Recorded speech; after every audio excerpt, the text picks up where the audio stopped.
আর বন্ধুরা কেমন আছেন? শিলার যৌথ পরিবার থেকে চলে এসেছি। আজকে আমি বানাবো পেটাই পরোটা, কিভাবে সেটাই দেখাবো। প্রথমে আমি ময়দা নিলাম, ময়দাতে নুন চিনি দিয়ে ভালো করে মেখে নিলাম। আর গ্যাসে জল বসিয়ে দিয়েছি, জলটা ফুটতে দিয়েছি। জল ফুটে গেলে ওই ময়দার মধ্যে অল্প অল্প করে জল দিয়ে একটা হাতার সাহায্যে মাখতে থাকবো। জলটা খুবই গরম, তাই হাত দিয়ে মাখতে পারছি না।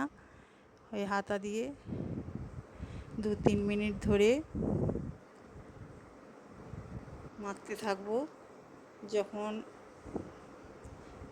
দেখবো একটু ঠান্ডা ঠান্ডা ঠান্ডা হয়ে আসছে, তখন আমি হাত দিয়ে ভালো করে মেখে নেব।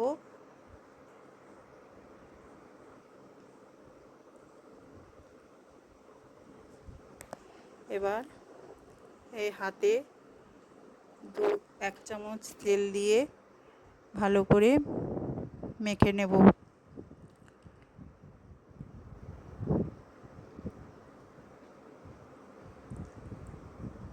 তেলটা ভালো করে তেল দিয়ে ভালো করে মেখে নিলাম।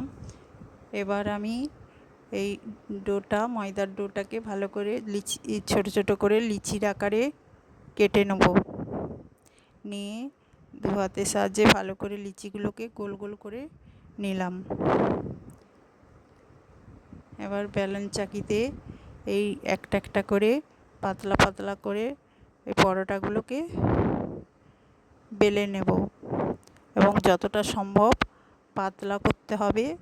আর বেলার সময় ময়দাটাকে কম পরিমাণ ব্যবহার করতে হবে। এটা তেল দিয়েও বেলা যেতে পারে, কিন্তু আমি ময়দা দিয়েই বেলে নিয়েছি। এবার গ্যাসেতে চাটু বসিয়ে দিয়েছি। দেখুন কত বড় হয়েছে, চাটুর সমান হয়ে গেছে। এবার চাটুতে এটাকে সেঁকে নেব অল্প তেল দিয়ে।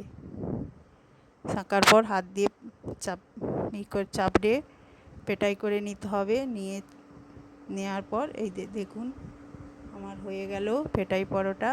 আজকে আমি সাদা আলু চচ্চড়ি দিয়ে পেটাই পরোটা খাবো। Tata, bye bye.